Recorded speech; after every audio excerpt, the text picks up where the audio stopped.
Welcome to Roadcase, the podcast that explores the live music experience.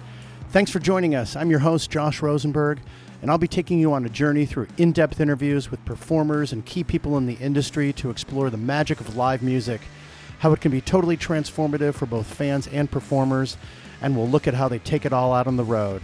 It's going to be a great ride, so here we go.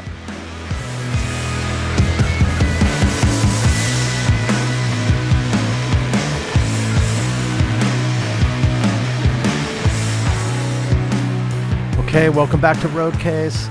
Thanks so much for joining me. This is your host, Josh Rosenberg. Really psyched that you're here. We got a great episode today and plenty more coming up. Like I usually do, I want to encourage you to get involved with the Roadcase community, and there's a number of different ways you can do that. You can email me at info@roadcasepod.com with your comments or suggestions. I'd love to hear from you, and thanks to everybody that has gotten involved so far. You can also support this podcast at patreon.com/roadcasepod at our Patreon site. And thanks to everybody that's done that so far with your generous support. I really do appreciate that. You can also follow us on socials, Instagram, Twitter, and Facebook. Our handle is @RoadcasePod. We have a YouTube channel, Roadcase Podcast. And of course, you can follow this podcast on your favorite listening platform, and a great way to support this podcast is to rate and review this podcast on that platform. It's an easy and quick way to do that, and it really does make a difference for us at Roadcase, and it continues to help us bring you fantastic guests and great information coming from the live music world. So I'd like to welcome to this week's episode Marshall Betts of the TBA Agency. Marshall's a booking agent, used to be with a Paradigm Agency, but in the wake of the show shutdowns, there were massive layoffs at Paradigm. Marshall got together with other associates and formed TBA Agency in September of 2020. They have clients such as War on Drugs, Courtney Barnett, Alvvays, Guided by Voices, and Tune Yards, among others. It's a really interesting sort of story of how they decided to form a booking agency in the absence of live shows, but we'll look at some of the challenges and some of the positives and the way that that business is shifting now, when what they're seeing coming down in terms of live shows, both in Europe, in Australia. We'll look at what fall bookings are looking like in the United States for live shows, and what some of the positives are, and also what some of the cautions are and what some of the negatives might be going forward. We'll look at the notions of full capacity versus partial capacity shows this summer, and why that's going to be a tough call for some bands, but why there is some positive news coming in terms of bookings for the fall. This is a really interesting conversation. I really like Marshall. I love the bands that he's got as clients. And it's always fun to talk to booking agents about where their bands are headed and what's going on with shows that he's booking and what he's seeing out there. And it's especially interesting during this time of show shutdown. So this is a really informative conversation. Marshall's a great guy. Really enjoyed that conversation with him, and I know that you will too. I want to thank all of you for being here on Roadcase. I want to thank Marshall for taking the time to chat with me about what's going on out there in the landscape and how he formed this new agency, TBA. So we'll learn all about that. Thanks again for being here on Roadcase, and here we go.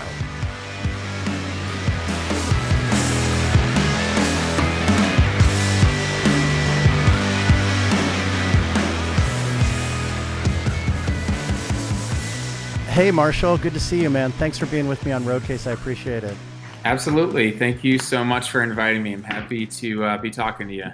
Yeah, cool. Well, we got all the tech stuff out of the way, but You were talking about the poster right behind me, which is the Courtney Barnett and Kurt Vile shows, where they did it at Thalia, Empty Bottle, and then at the church down, I forget the name of the church at U of C, but what were you going to say? Yeah. You said you looked at that poster and you were telling me a story.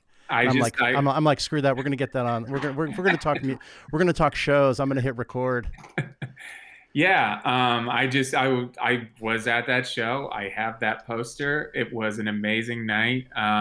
Courtney's obviously from Australia, and I don't remember exactly why her management, who's also from Australia, was in town, but Hmm. yeah, her manager was in town from Australia, and I don't exactly remember why he was in town, but it was the whole management company as well. They all came out. And maybe it was just that those were the first shows they were able to go to in that run. But I think myself and Kurt's agent specifically, I don't know, chose Chicago to do three special shows, super duper underplays. I mean, they all sold out Yeah. immediately. And I was able to go to the Talia show, and the promoter for that show invited myself and Courtney's management out to dinner at the restaurant that they're affiliated with, which is I guess downstairs or Deuce, attached to. do, yeah, Deus Ex is down from the. It's on the ground floor, which is one level down the venue where you walk up one level. Yeah, Yeah, and great, awesome, awesome food there. I so was good. telling you, I had Bruce Finkelman on the show, Okay, um, who owns Dahlia Hall and Empty yeah, Bottle. So check out that yeah. episode. No.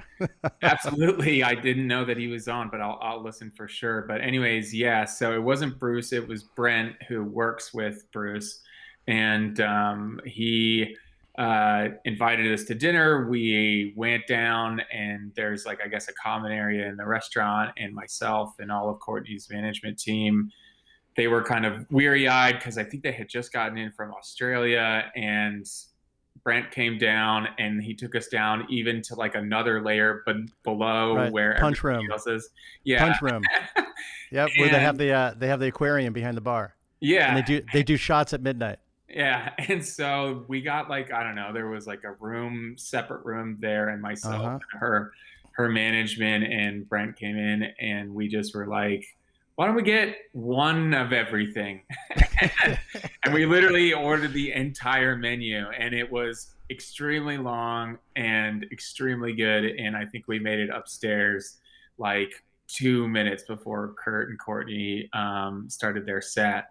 Yeah. And it was an incredible night. Such a good that I'm nostalgic for that tour. I mean, I kind of knew it was never going to happen again when we booked it, but it was definitely a wonderful time because I think both of them were at the peaks of kind of their buzz when they decided to do something together, and what was supposed to be a couple of songs turned into an album, turned into a tour. And I believe actually to this day, North America was the only place that it ever actually ended up happening. Oh, So seriously, interesting. yeah, Do you remember how many shows they did? it was not that many. It was probably 15. I mean, Courtney, she'll come and she'll do, a certain amount of dates over a certain amount of weeks. And Kurt, because he's from here, I think he's used to doing a ton more shows. And when we were going through that tour together, both the agents, myself and Kurt's agent, Kurt's team was always like, let's do, a bunch of shows. And I think Courtney's team was always like, let's keep it simple. Let's not do a ton of shows. And so Right. we ended somewhere in the middle where we ended up doing a bunch of small special shows. And, we could not leave too much on the table, but give people a chance to go and see this special thing. And yeah, it was a great run. But yeah, I think it ended up being maybe, I don't know, let's say 15 total shows, something like that. Did they do the so? This is Kurt Vile and Court. If I mentioned it, it's Courtney Barnett and Kurt Vile who got together. Did a lot of Sea Lice album where they sang together. They Yeah. produced that album, and then they did this tour together. Mhm. And I always thought, um, I listened to a couple of the cuts on there. I mean, I know the whole album, right? But one in particular, and then I'm thinking, these two just started to sing together and said, "Holy shit, our voices belong on an album together." It's one of those incredible vocal synergies that blows me away every time I go back to it. Yeah, I mean, again, that was supposed to. It started because Kurt was down in Australia doing a tour, and Courtney happened to be there during that time. And I don't remember exactly how the two of them ended up actually linking, but Kurt stayed some extra time and ended up recording a couple of songs with Courtney, and then again, then the conversation started to be, well, should this be released into the world? Mm-hmm. And originally it was supposed to be something small, and then I don't remember if it was within a week or it was sometime very quickly where it basically went from 2 songs to a full album. And Was and that sorry? Was that all when Kurt was down there, or did that that was was all just when kind he of was like down there. I interesting? believe. I mean, there might have been some. I mean, there might have been some cuts on that Right. album that were done later, but I believe, yeah, it was like they did a couple songs one day, loved it so much that they came Yeah. back and did the rest of it like in another day or something. That's so cool. Maybe that's the Australian thing. Maybe that's the oceanic reference, the sea reference. I don't know. Could be, yeah. That I'm was gonna go. I'm gonna go with that. I don't. Yeah, I don't remember. I have no idea where sea lice came from. I know it was an inside joke between the two of them, and I never asked them when we were both together. But it ended up, yeah, it ended up being great. There was a lot of great people that ended up coming out and being a part of that band. The Sea Lice ended up being a really incredible backing band, which ended up leading to a bunch of stuff later on. So it was Yeah, fun. It wasn't was like go ahead. yeah, wasn't Jen Clower was the drummer or something, or Yeah, somebody was the drummer. The Jen Clower opened, right? Jen opened, and yeah, it was There was a guest drummer from Slater Kinney or something like that. I sort of yes, remember, Peter right? Kinney's drummer. Also, she did half the tour, and there was a bunch of others that I can't remember off the top of my head. But Yeah. yeah, it was great. Right on. Well, I knew coming into this talking to you that we had some musical common ground because I also, when you said poster, I thought you were going to mention the National because I've seen two of your clients open for National in the same tour, like back to back night, like back to back to back in the Midwest. And I also saw them open. So Always, right? Yeah, yeah, And Courtney, I think I did a whole Midwest run with them in the summer of 2019 when I started in Columbus and did all the Midwest dates. So I got Courtney at Express Live, and then I think the next night in Ann Arbor, and then in Indy, and then and then I think Chicago Always picked up, and I also did Milwaukee, where Always yeah, played also. So that was crazy. And then she played that summer. She played earlier. Was that earlier that summer or later that summer? I think at Taste of Chicago, yeah. where Courtney did. Sunflower Bean opened up. Yep, yep. She Right. did that. I was also there, and that was another crazy day because it was like 115 degrees, Oh and my God, it was so fucking hot out. Yes, thanks a lot for reminding me. I will never forget that because in that show, I showed up and Courtney, she doesn't really drink that much, and neither does her band. But I got there, and because it was on the site that it was, for some reason, they weren't able to provide alcohol and for the Hmm. artists. Not. I mean, I'm sure there was alcohol at the show. People could buy Yeah. it, but for some reason, and I don't remember off the top of my head, they weren't able to provide alcohol on the rider. And so myself and one other person walked very far to like the closest CVS, which was like pretty far at that point, and like Oh my carried 2 cases God. of beer and a couple of bottles of tequila like back to What the fuck? And that's the and it was TBA so hot. agent. That's the TBA agency Marshall Betts difference right there. He'll walk to CVS for you. It And was, I mean, like, it I wasn't, know exactly which CVS it was. It's right there on Michigan Avenue. There's one on yeah. Jackson. There's one on like Madison or Monroe or something. Yeah, right. I mean, it might not honestly be that far, but I just remember it was like crazy hot that day. It wasn't like, oh, it was like kind of Oh, hot. It was like dude, I was. That's crazy how hot. this story started. I was there. I remember. I wasn't in a cushy backstage environment. It wasn't that, I mean, it was like still very hot, but no, yeah. So I was there too. I didn't get to see Always on that national tour, but yeah, that's why Courtney was doing that show. So Courtney was doing that show, so that's why I always ended up opening up for the National in Chicago, was because Courtney was going to do most of the dates, and then she couldn't do a couple because of a few things, and so I went to the National's agent and I said, I also have Always available. Would you be interested in that? And made it work. Right on. That's how you cut the big deals, right? The old 1-2 punch supporting the National. Yeah, they're great. So what's just while we're on the subject, what's Courtney up to these days? She's writing a record right now, and hanging out in Australia. Yeah. I think doing the same thing that almost all of my musicians on my roster are doing, which is trying to be creative, trying to, figure out the next steps, and being safe, so she's hanging out as far as I know, and again, writing some music. Hopefully that turns into a record, hopefully sometime soon, and laying low. Well, being a global agency, that sort of brings to mind, and we might be just jumping the gun a little bit because we'll talk about your transition over to TBA, and what you're doing now. But speaking of Courtney, and she's a client of yours, and that she's in Australia, you're kind of seeing, now that we're in almost March of 2021, you're seeing kind of a transition globally where what are you seeing in different parts of the world right now? From my understanding, things are kind of moving along a little different in each area.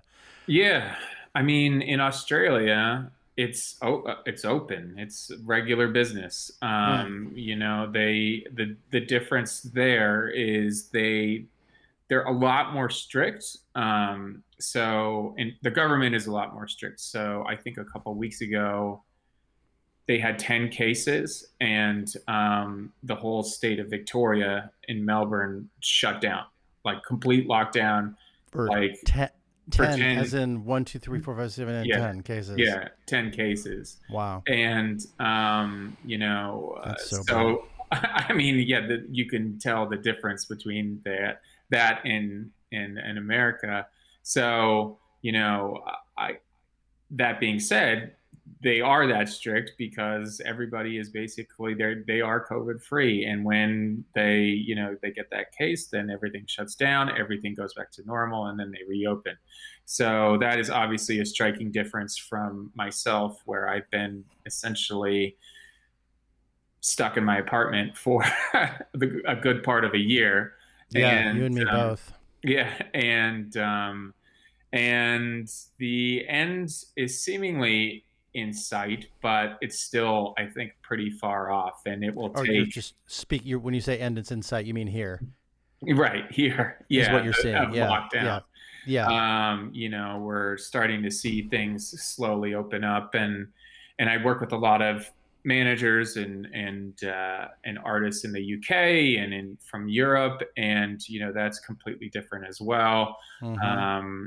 And in Canada, I work with a lot of artists in Canada. I mean, you'd be surprised how different Canada is from the US right now, and everything. So everybody's kind of in a different space. I mean, I think the US right now is definitely, headed in the right direction. I'm more positive this week than I was 2 weeks ago, which is good. And I feel like that opinion changes every 2 weeks.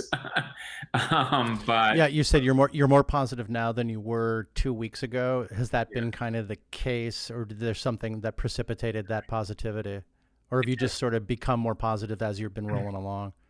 It just changes. Everything changes every couple of weeks. You get news about some sort of vaccine upgrade, or they have so many doses. I mean, my whole family got vaccinated about a week ago, which was like a personal thing that was like, that's great. That feels something tangible, and something that is, I don't know, something that I can be like, okay, people around me are starting to get vaccinated. That feels pretty good. And then 2 weeks later, I wouldn't be surprised if Fauci came and said, well, we thought it was going to be this way, but now it's going to be a little bit later, and that's completely understandable Right, because right. everything changes very quickly. And, even going back to last year at the beginning of this, I think the conversations we were having industry wide at that point were the fall of last year, this being over, Yeah, and yeah, yeah, yeah. here we are basically not knowing if things will resume in the fall of this year. And Are you getting certain signals from venues, from promoters, et cetera? I mean, everybody I think is in the same boat. Everybody needs and wants shows to come back. And so everybody is optimistic. They don't want to be a pessimist and say, like, things are definitely not happening this year. So because, eh, like I said, everybody wants and needs things to happen this year, not just from Yeah, a financial standpoint, but I don't know, from from a a mental cultural, standpoint. yeah, from a mental standpoint, from a cultural standpoint, Yeah. So I think everybody wants that to happen. It's just, peppered with a bit of reality, which is that it very well could not, given all the hurdles that are going to have to go in place, or we're going to have to jump to be able to be in a place where we can safely reopen things at 100%. At 100%. So that begs the question, do you think shows in this industry can happen on this partial capacity notion? And what are you hearing about that? There definitely will be shows this summer at partial capacity, mainly outdoors. I Hmm. think there will be some venues and places in states that, you know, uh, are basically don't care if there's, I think that there will be some states that open up And and let's take full advantage of that, Marshall. yeah, I mean, no, seriously, there are going to be venues and places that are going to say they can open and have shows at 100%, if the states allow it. And, whether or not that's the right thing to do from a safety perspective, that's, not only on the fan, but also on the promoter and the venues to do that. But Right. shows will happen this summer. That is for Well, sure. what about from a business perspective? Do you think that some bands will just say, we're not going to make enough money in partial shows. We'll wait until things are 100% in the fall? I think the majority are We'll say that. that. Yeah. Right. The, We, and we still and might have the smaller one-off drive-in shows, 2 off, 3 off, 5 offs, yeah, jam band guys that just can't stop playing, which is a yeah, good thing, I think. yeah, But yeah, I like it. But and streaming those and doing what they can to make a couple bucks. But yeah. No, yeah, yeah, that's definitely going to happen. And, and as of right now, most festivals have not canceled for the fall, that have already moved, some publicly, some hasn't been public yet. But, artists, the, the trick is that artists aren't booked and announced, 2 days out. You don't put a show on sale and play 2 days later. These things generally, for the most part, are booked at least 6 months in advance, if not more. And yeah, so, if you're thinking about it right now, in a booking agent's mind, in a manager's mind, in an artist's mind, they're thinking about things for the fall right now and having to make those decisions right now for 6 months from now. Now, it's a little bit different because obviously everybody is hopeful and really wants things to happen later this year. But, there comes into play costs of putting, down deposits to help build out production for some larger artists and arenas. These are real things that people have to go and put money down towards right. something in the fall that, you know, if it's 50-50, do you want to just lose out on that money and all that, the commitment of people going out and that stuff? Most artists will probably say, I'm not willing to take that risk because Are you seeing nothing in that? Nothing in terms of deposits or kind of movements in the background for actual tours? everything is pretty fluid right now. I don't think Yeah, there's yeah. anything really concrete, I think that answers the question of why do you see the festivals there's a couple festivals here and there. A festival, a 1 day thing, but I don't think that you're seeing it's easier to cancel. I mean, not to minimize the Yeah. effort and the total fucking headache of Yeah. canceling and building a festival, of course, not to minimize that whatsoever, but just kind of looking at it big picture, that's a 1 day event that you could just put on the calendar and see what's happening when the time comes. But I'm not really, are you seeing entire tours that are being scheduled at this point? Yeah, I mean the fall is completely booked with tours. I mean it's there aren't dates in clubs from 500 all the way up to arenas. It's solid, and Hmm. everyone is just waiting on that green light from basically health advisors and everybody to say, when we announce this show and we put tickets on sale, people that buy those tickets will be actually able to go and see them.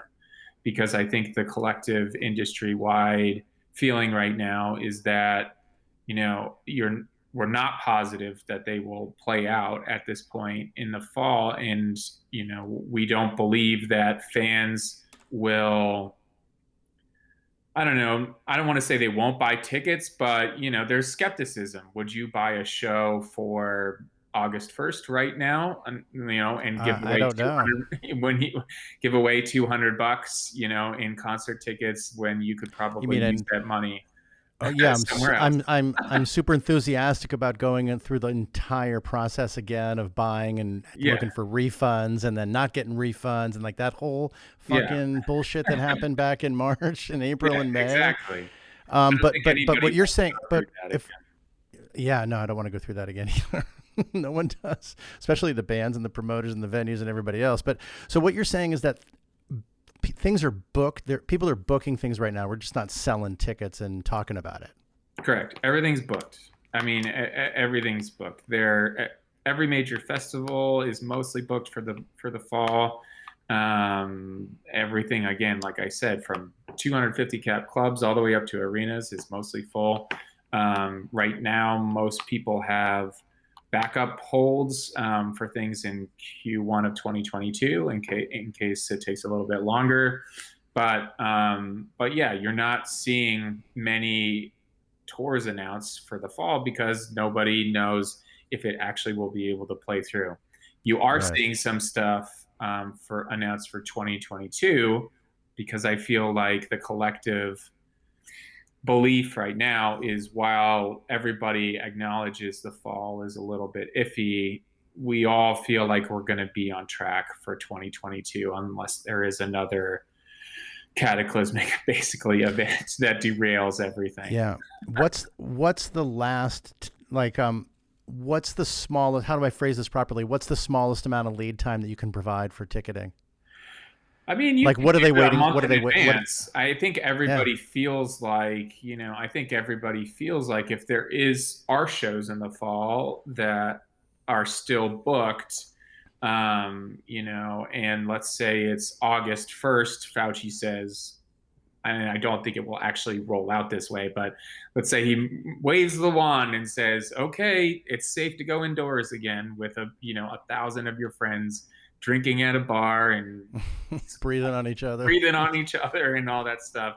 Then yeah, I think things will probably go on sale sometime after that for October, November. Um, Hmm. and but the reality is, an international artist isn't going to be able to do that because they're not going to be able to fly over here, rent the gear, get the bus rental, get the bus driver, all that kind of stuff. So you'll probably see more national touring artists that are Right. able to wait um, Right. to tour, that have plans like that can, again, that have their gear here, have their Yeah. things here and And everything. not bands like The National, for example. I mean, I'm a fan Right. who's like two out of their five guys live in France. So Right. anyway. Yeah, and yeah, beyond that, the last administration made it very difficult for artists to get visas, or at least increasingly difficult. So Yeah. it takes longer than ever, which is a whole nother investment that people have to make. Which if you're a big band, throw down $5,000 for visas, that's not such a big deal. But if you're a medium to small size band, I mean, that's a Well, I mean, that begs the question: if you're a medium or small size band, why don't you should just stay and just do your thing? That's yeah. where we started this anyway. Like, it's going to be regional, national, potentially. What's really that's interesting stuff. I mean, yeah. So we're just be waiting on kind of health advisories, and will those tours are those tours in generally speaking, sort of waiting to kind of understand if it's going to be partial or full capacity at that point? That's kind of like that's an option play as well. That's probably the second step, or really that's probably the first step. It's Mm-hmm. probably the way, I mean, right now, even in New York State, you can play shows in arenas at a 10% capacity. Right, which is That sort of like doesn't, just it saying doesn't, don't do it. yeah, no way you can have an arena show at 10% capacity. Right. You could put 10% of people in there and sell some soda and beer and still have a basketball game that's going to be played anyways because they make most of their money on advertising and TV. But a concert, that's mostly generated by ticket sales. So Right. there won't be concerts at 10%. But as that continues to go up, let's say it goes from 10 to 20 to 30, 50, Right. people will test that threshold and see, if they want to and if it makes them money, and the promoters are going to have to be willing to make that decision as well, because I don't think anybody also wants to be sitting here and be the next cause of a super spreader event that has thousands of cases of No, COVID. absolutely not. We don't want to be another Brothers concert at MSG. Yeah, exactly. And so there's that as well. Again, there's a lot of hurdles, but everybody is going to do everything they can to try and make something work, because we all need it, we all want it.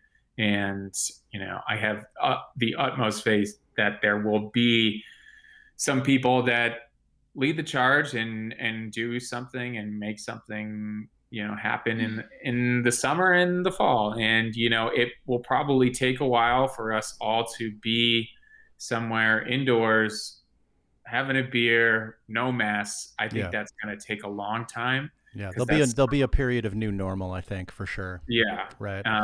But I hope that's sooner than later. Yeah, I mean, so this COVID period started out pretty crappy for you because you were with a different agency, and then they let everybody go. That was Paradigm, and then you started this new agency, which is exciting and fun, and why don't you tell me a little bit about why you started TBA and how that worked from a bringing client over perspective? Yeah. Well,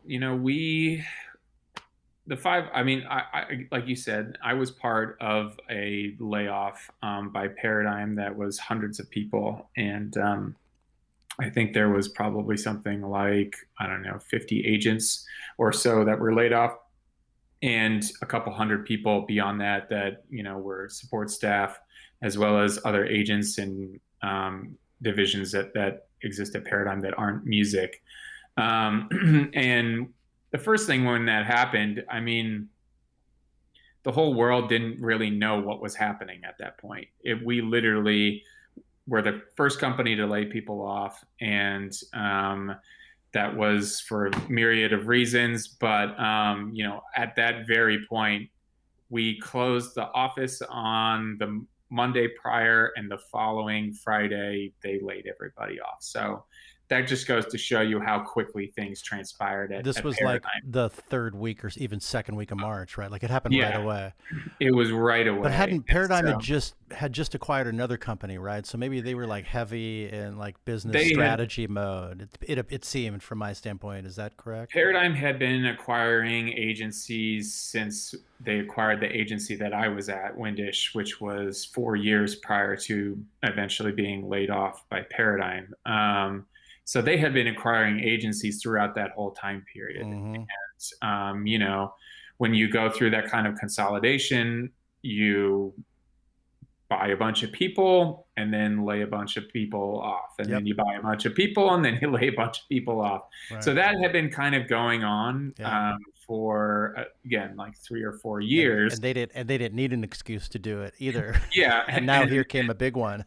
And then here was the reality that there weren't going to be any shows for at least 6 months, Right. and they were staring at probably a lot of overhead and a bunch of people that they couldn't afford to keep. And so it just went quick in one fell swoop. Again, it was the first one.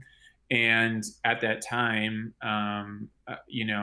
like I said, this was the second week of March, the third week of March. I mean, I was still allowed to go into bars in New York City at the time that we were laid off. Like the country wasn't even shut down. Yeah. So Wow. it was, there were some promoters that had canceled some stuff. South by Southwest had been canceled and a few other things, but like Coachella hadn't actually been canceled at that point. Mm-hmm. So it gives you an idea of like how early things were. So at very first, we were all just sitting there being like, one, how long is this going to last?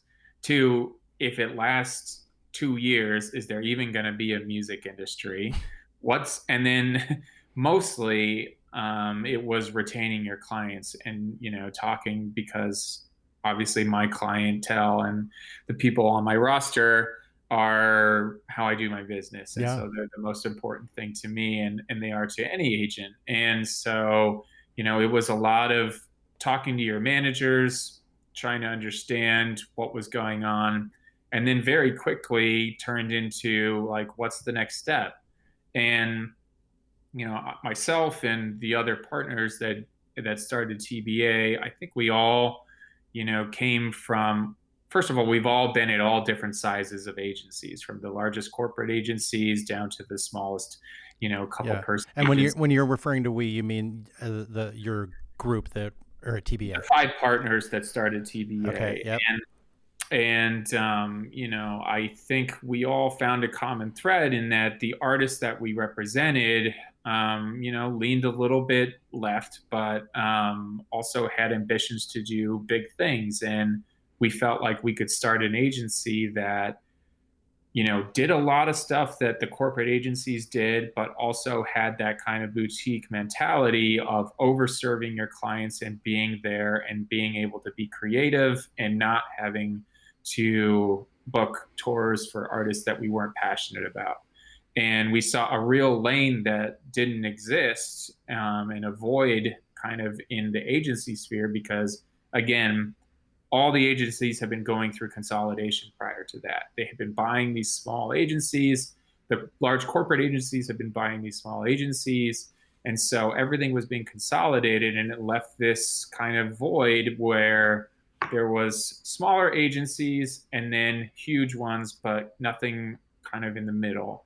And we saw an opportunity to go, if we wanted to, start a company that could, navigate that field pretty well, and be a little bit different in the way we went about things as well. And so, it takes a little bit of time to do something like that and to start a company of 11 people, especially start a booking agency in the middle of a pandemic when concerts don't Right. exist. But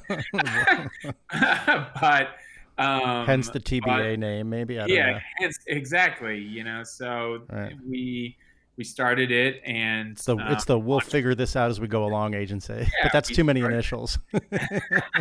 We started it. We launched on September 1st. So it's been about 6 months, and when you said, so it's been about 6 months, when you said it's an opportunity to be different, what does that mean? I think we just saw a lot. Again, we all had experience at larger agencies where we saw a lot of unnecessary glut, and probably stuff that led to us all being let go by Paradigm. A lot of overhead and a lot of people that were serving a very few amount of clientele, and then the rest just kind of got left behind. And at those large agencies, a lot of what they will go and say to an artist is, we can do this, this, this, and that for you. But the reality was that most of the time it never actually happened, because they were busy servicing clients like Ed Sheeran and Billie Eilish and things like that, and Coldplay. And for good reason. I mean, those artists are huge and make a ton of money, Yeah. but artists like The National and The War on Drugs and Courtney Barnett, and they have real fans who deserve to, and real careers who deserve to get just as much as attention as those clients because they're special people. Hell And yeah.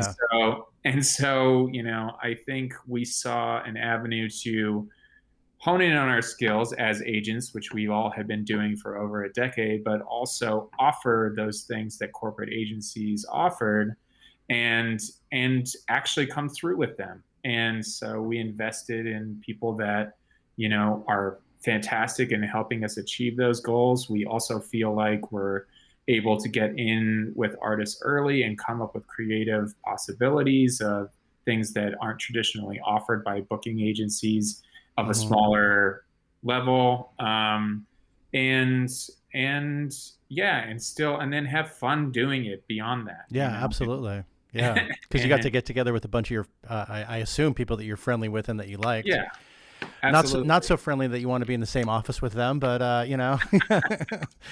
Yeah, but how much? What is it about? Was there something about this COVID period that led to your type of redesign of your agency? Is this the agency of the future? You're being in your living room and your colleagues being in partners, being in other places? Because you mentioned glut, right? So I automatically think of massive overhead and nice glass walled conference room in the middle, like in Entourage, right? You got to have the good conference room. But so you don't really need that, right? Or do you? I mean, I don't think we do, to be honest. I mean, it's not saying that we won't eventually ever have an office. I mean, I do think there is an upside to having collaboration with people in person that you work with. Yeah. However, I think more of the ethos of the company is just, again, coming through with the things you promise to make, and whether that's in a fancy office or a bodega in New York, when you're having these conversations with artists, like, what you're telling them should come true and it should be real. And, and the artistic goals that these amazing people that we get to work with have should be able to be achieved. And we wanted to invest in that. And so, yeah, for the time being, we don't have an office because we don't need one.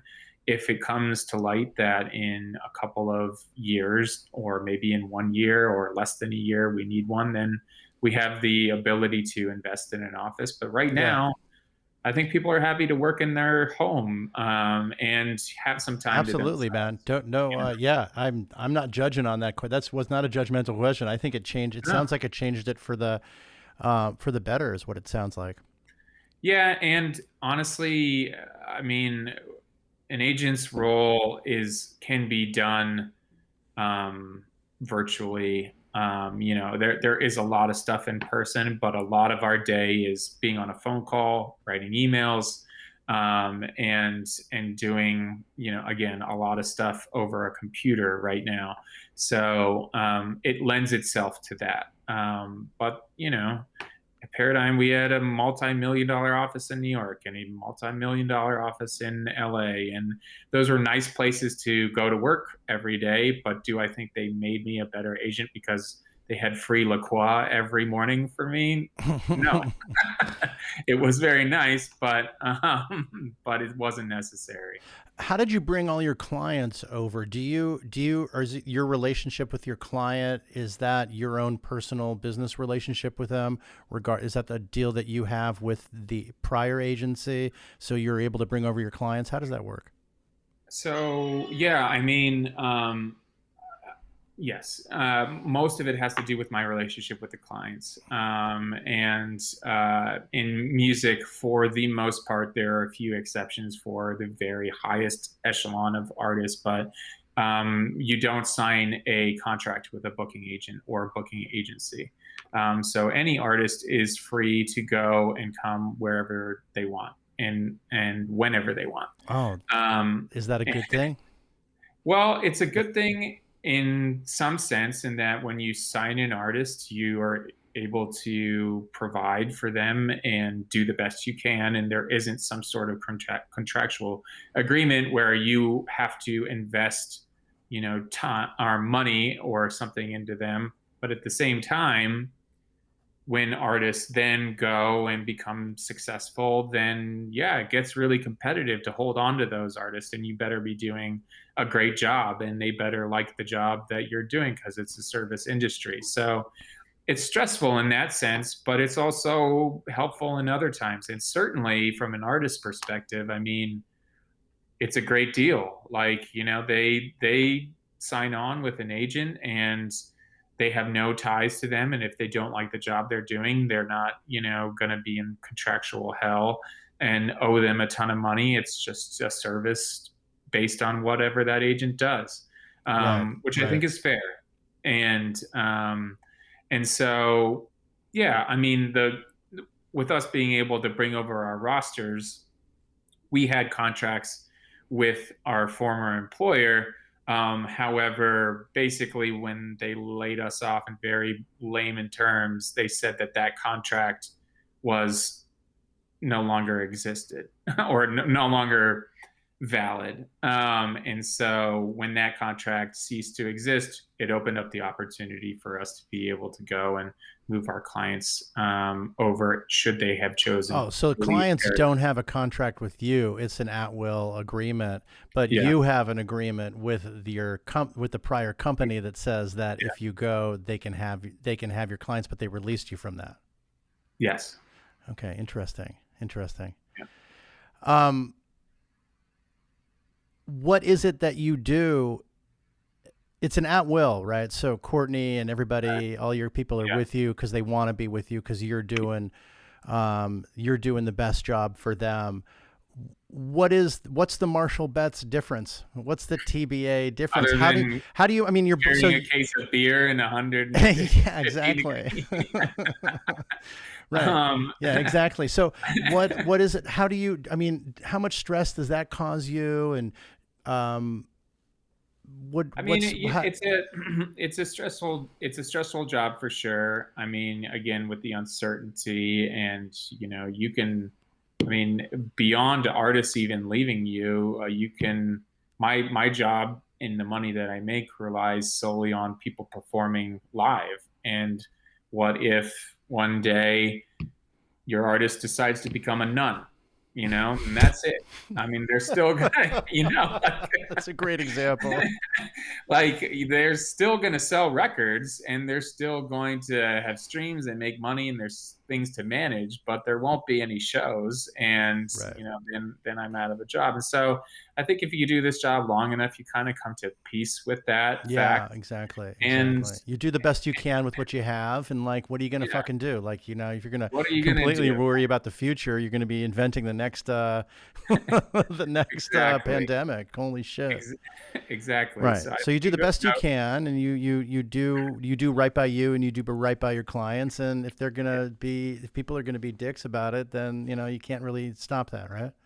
Yeah, I mean, again, there are certainly things where you go out of your way to make sure that you're doing everything you can to make people happy, and I like to think that I do that for every level of client. I mean, there are people that make me more money than others, but I don't think there would be any artist or manager that feels like I've neglected them or potentially, put them in a lower place in my priority list than any other, because ultimately when I sign an artist, I believe in them and I believe in their art, and it behooves me to make them see that through in the best possible way. I mean, it is only going to benefit us both. So it'd be wasting my time and theirs if I didn't do what was best by everybody. Yeah, I mean, it's so challenging now. I mean, you do what you can do, right? I mean, how are you trying to retain people now? Just have conversations. What's your strategies now with your clients in terms of Well, your I own mean, relations now it's with your own just relations with them?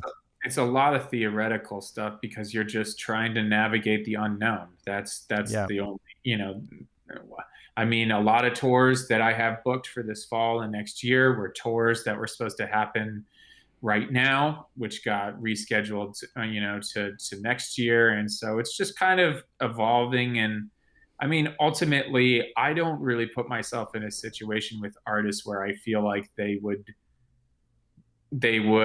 judge me in this time. I mean, I just like that seems kind of cruel and Right. unfair. Yeah. Yeah. And I like to align myself with people that I enjoy being around myself. Yeah. Right. And Bring they're shows back, Marshall. It's your fucking fault. exactly like I can't change that right now. So, Yeah. but Falling I under the can. category of you can only do as much as you can only do what you can do. Yeah.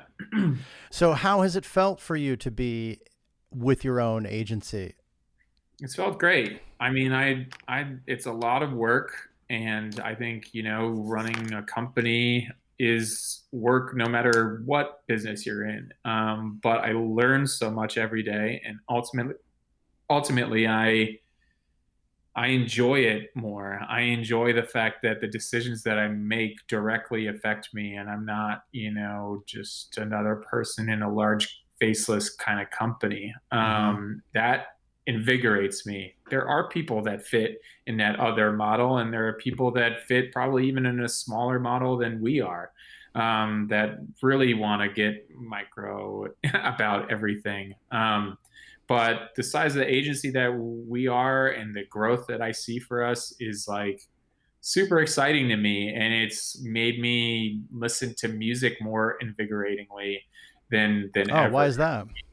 I just, I just think art sometimes, when you're at a big company, sometimes you think about things from a economic standpoint, and it kind of forces you in that way because you're competing against other peers, and Mm-hmm. you're very much focused on things from a business perspective. And those companies are as big and successful as they are because ultimately they're filled with people that have that business drive and things. And it's not to say I don't have a business drive. I definitely do. I definitely want to be very successful, but also I really love the music and art that I represent. And if I wanted to sign an artist that I thought might not make a ton of money, but I think is like making incredible art, I have the ability and freedom to do that without being judged about how many people are on my roster. I'm just like, I believe in an artist and I want to go and do something, and I'm going to do it. And that's I love at that, least, man. That's just fucking inspiring, and I love hearing that. Was that the same thing at your prior agency, or is that kind of a freedom that now you have is more afforded to you? they didn't discourage you from doing anything. You were allowed to sign whatever you wanted to sign, but certainly, again, you're being in an agency that is consolidating, buying other agencies and laying off people. I Right. mean, it's just a constant, you're sitting there and you're against all the other people that are doing the same thing you're doing. And ultimately, your agent X and their agent Y. And there's a guy who's paid a bunch of money to look over all that stuff and say, Yeah. well, this guy brought in this and this guy brought in that. And like, and that's the reality of big companies like that. And again, Yeah. it's not to say they're bad. They're very successful. They Well, you make were a with that company for a long time. Would you still be there if it hadn't been for the pandemic? Yeah, I probably, I mean, without divulging too much information, I contractually would have been there for a while, Oh, in other words, you but had a contract, and then exactly, but without um, divulging too much information. yeah, I would have been there, but So I this think was a good period for you then. yes, This I is certainly, it's been a very up and down moment of my life, but it's allowed me to have some moments of pause and think about why I do what I do. And and I think that's been everybody in the music industry. yeah. All of a sudden, all these agents and all these artists and all these managers don't have to go to shows 4 or 5 times a week and get up in the morning and still do a bunch of stuff, and they're able to kind of sit back and say like, why did I start doing this? Why did I Mm-hmm. start getting into it? And can I still make money? And do I have to be in a place where I have to go into an office? Is my life better being at home most of the time? Right. Was it better going out most of the time? Right. It's different for everybody. And I think that's what this time has afforded every single person. And, I think it's been good. It's forcing people to get creative again. It's forcing people to think outside the box and it's forcing people to kind of take a step back and think about themselves. Maybe look at see like what is really important. What do you really want to do? You know. Yeah, So absolutely. I started this podcast during the pandemic, so that was something that I may not have had time for had I not had this quarantine time and all this time thinking about what I wanted to do. And so yeah, And even, and as it grows, or even if it doesn't grow, or, you'll always be able to look back and say, I did this incredible thing during this time and made something positive out of it. And I think a lot of people in the industry are doing that, yeah, which is good. yeah. At your agency, you have 11 people, you got 5 partners. How much overlap do you have, if any, between bands that or acts that each one of you cover? And is it important to have overlap or not have overlap? And how do you kind of think about that? And what are some of the business Um, considerations that is? I mean, all of us work in with artists that are a little bit left of center for the most part. Yeah. And I think we all are gravitated towards artists that are bringing something new to the table. Mm-hmm. And I love your lineup, man. I wrote down a couple of ones that, I mean, yeah, Churches, Guided by Voices, War on Drugs, Courtney Barnett, Always, Hurray for the Riff Raff, Sudan Archives, who I saw just before the shutdown. They played at Sleeping Village in Chicago. yeah, She was amazing. And she's from Chicago, right? She had a ton of family. yeah, And that just like she's pushed incredible. all their family came in at the last minute, some big family, and they all just all went up to the front. You're Yeah, just like, who are all these people? It was hilarious. They had a great yeah. time. She was great. I mean, we all basically, again, we like working with artists that we think are bringing something new to the table, and we all definitely want artists that have ambition and have, because you can have artists that are bringing something a little bit different to the table, do huge things, and we want to work with those people. And in terms of the overlap, I think we all have our little sub genre of people that generally fit within a roster, but are very open to, yeah, collaborating and working on things.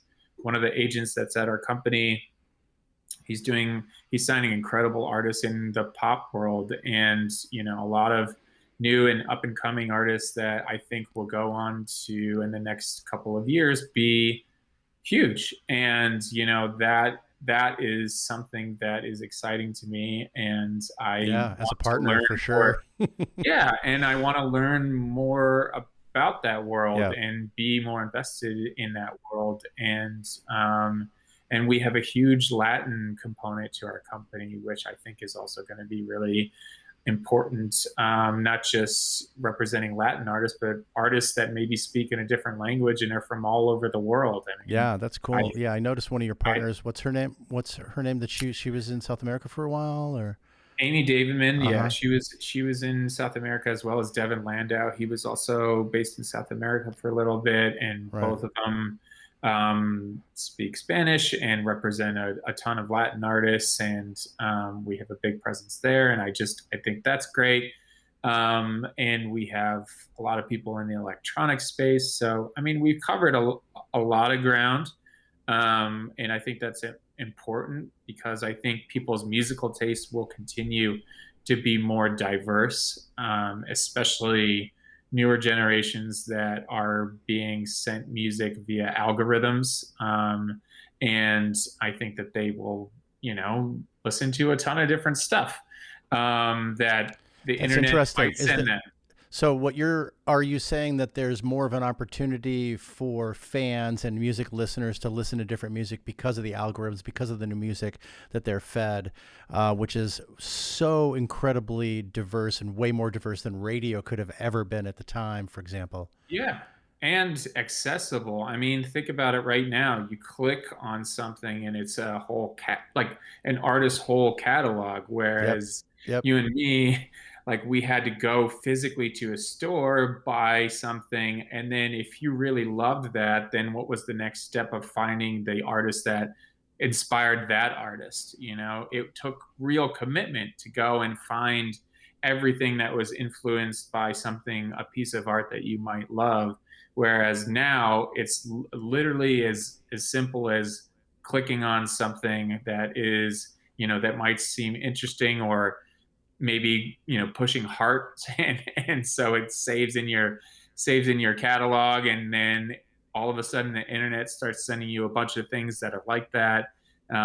So I think people's interests will be more diverse for sure, and that's mainly because of accessibility. Are you seeing that? Are you able to quantify, or maybe not quantify, but do you have a sense that those that like a particular artist are liking another artist that maybe you hadn't thought that would be an artist that would be something that someone would listen to? Like, is there I is mean, there is there bizarre crossovers that occur that you've seen? I mean, It's so subjective, though. yeah, it's very Yeah, subjective. yeah, I yeah, mean, if yeah. you even look on SNL last weekend, there were artists that were singing in Spanish, like Rosalia she's from Spain. She's basically, the first time I saw her was singing a mix between pop and traditional flamenco like Right, music, right, right, right. and Yeah, she's on Saturday Night Live. I mean, that's a huge testament to how, I guess, diverse things are infiltrating main pop, culture, and everything like that. So yeah. yeah, There's so many factors with it. It's demographics, yeah, but it's a lot about so many different genres being accessible. yeah. What was it about when you first you grew up in DC, right? And Mhm. you lived in Philly for a while. When had you always were you always interested in music? Was there always kind of a direction, and did you believe that you wanted to be involved in this type of business when you were younger? Yeah, I mean, I grew up in DC. I was in a band in high school, and Hmm. I think if my parents hadn't told me I had to go to college, I would have just kept being in a band. What kind of And music? so it was blues, rock. We covered a lot of like early AC/DC and the Faces, and some Black Crowes stuff and things of that nature. Yeah, right on. Um, and anyways, so yeah, I loved that, and I wanted to keep doing that. And so when I went to school, I was looking at music industry programs, because I was really interested, honestly, in recording music and being in the studio. But when I got to school and I started in Philly, and I started going down that path, I realized I kind of aligned more with the business side of things. I enjoyed the prospect of building my own band, but then also building my friends' bands and booking them in shows, Hmm. and doing a bunch of things, more so than sitting in a studio and just learning all the technical aspects and things that go into that.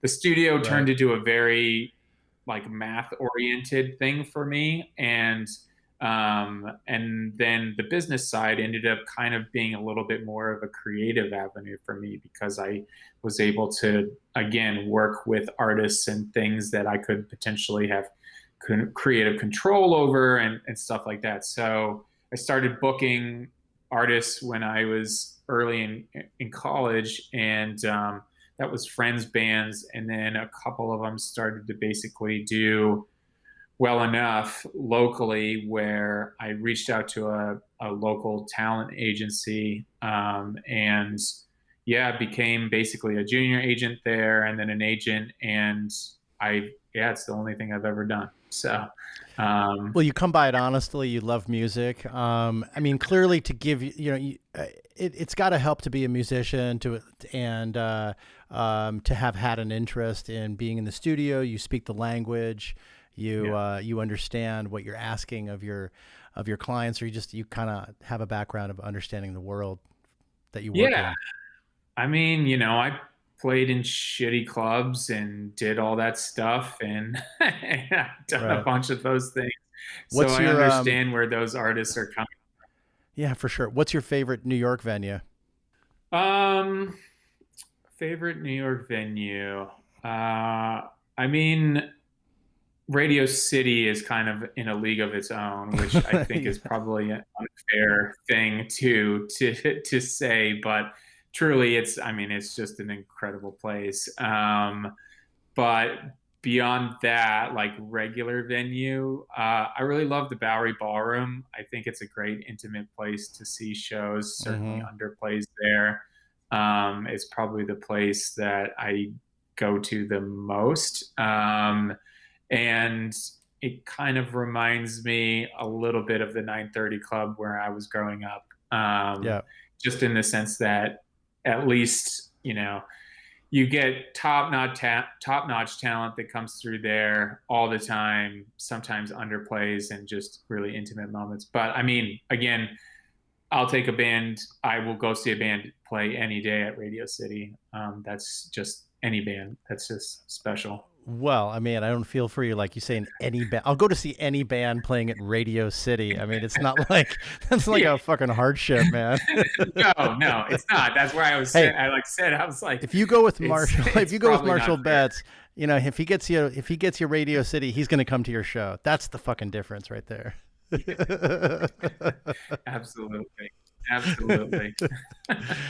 Anyway, man, it's been a pleasure. Thanks so much for taking the time to talk with me, and I love the pictures of your new agency at the Greek Theater in LA because I love that venue too. Hey, that's not a bad one either. I know. Anytime I'll go to the Greek too. Yeah, and really the cool hidden LA venue is the Bootleg Theater. I love that place.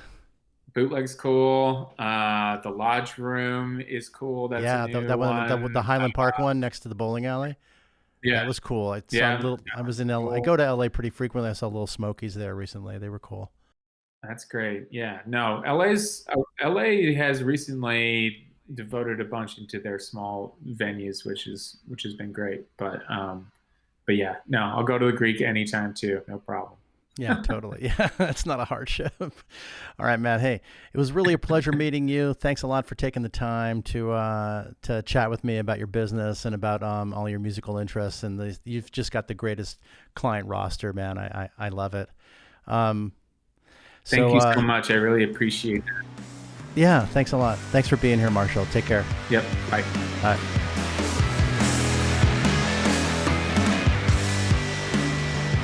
Okay, that was Marshall Betts of the newly formed TBA Agency.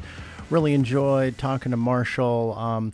As I said at the outset, I really love the bands that he represents, and it was fun to hear what those bands are up to. But more importantly, it was I really appreciate him taking the time to walk us through what he's hearing and what he's seeing on the fall show bookings and what he's seeing globally.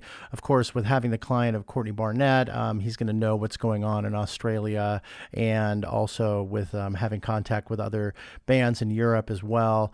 So things are looking as positive as one could expect at this point, with bookings, like he said, pretty full in the fall. We're just sort of waiting for the opportunity to pull the trigger on ticket sales, which hopefully will be soon.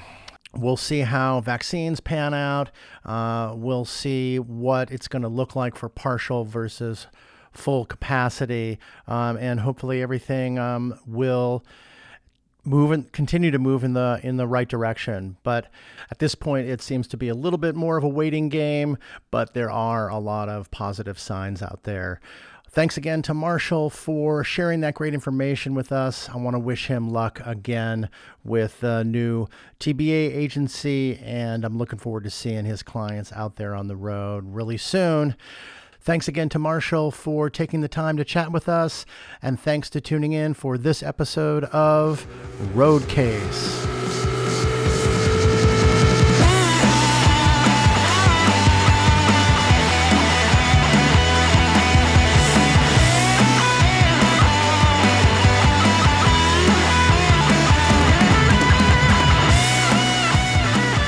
Thanks again so much for listening. And I'd like to encourage everyone to get involved with Roadcase. You can do so in a number of different ways. You can email me at info@roadcasepod.com with questions, comments, and even suggestions for guests. Or you can follow us on the socials, Instagram, Twitter, and Facebook. We're at RoadcasePod.